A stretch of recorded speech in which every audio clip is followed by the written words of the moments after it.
Alright everyone, I hope you've been working on your G major scale. I showed you a couple of techniques in a previous video where you play slowly, play tonguing, play legato, and now I just want to show you a few more exercises to help you with your technique.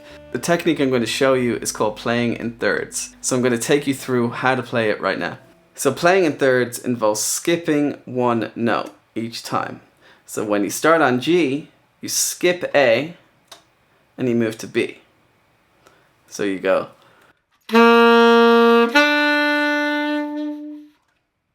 Right, and for the purposes of this video, we're going to tongue every note. So we go from G to B, then we go down to A, and then we skip B and go to C. Right? So it's a repeated pattern. We go G to B,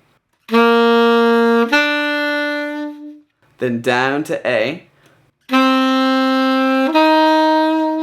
and up to C. So we skip B and we go to C. So what do you think we do next? Well, we go back down one to B.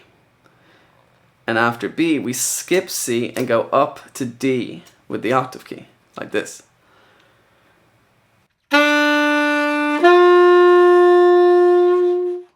Okay, so let's just take those first 5 notes from G to D.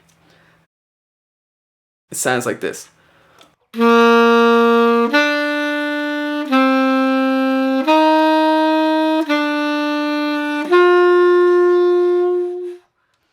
Okay, so now we're going back down one to C, skip D and go up to E.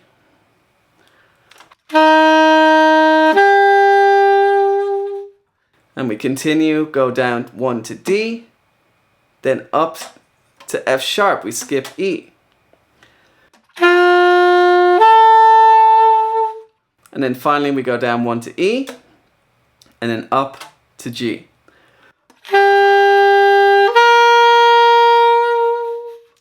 So the whole exercise going up sounds like this.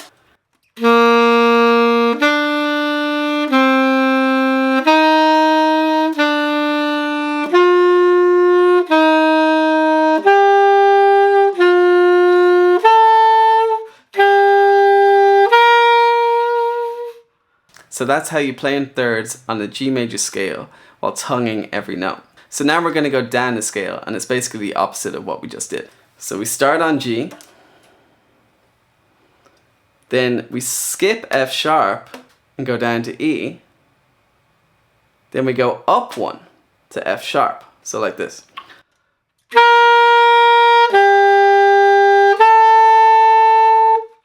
And then we skip 1 going down and we go down to D. So we skip E and we go to D.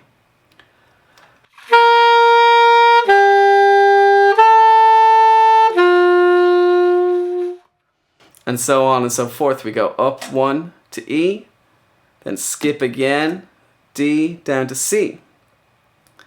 Then we go back up 1 to D, and skip C and go down to B.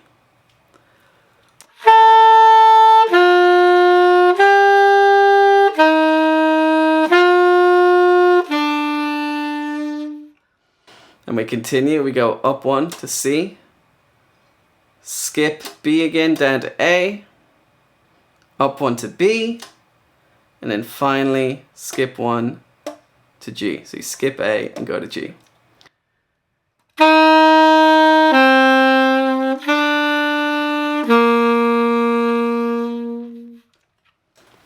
So the whole thing descending in thirds sounds like this.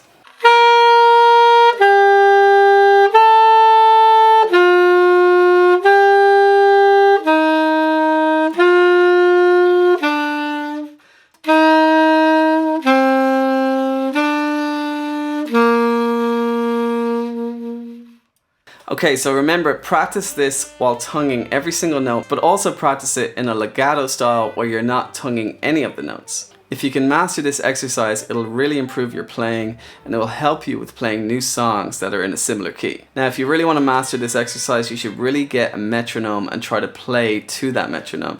There's plenty of apps you can get for your smartphone, but you can buy one on Amazon using my link below, and that also has a tuner on it to help you with keeping in tune. Okay everyone, I hope this is helpful. If you have any questions about it, just comment below and I'll try to answer as soon as possible.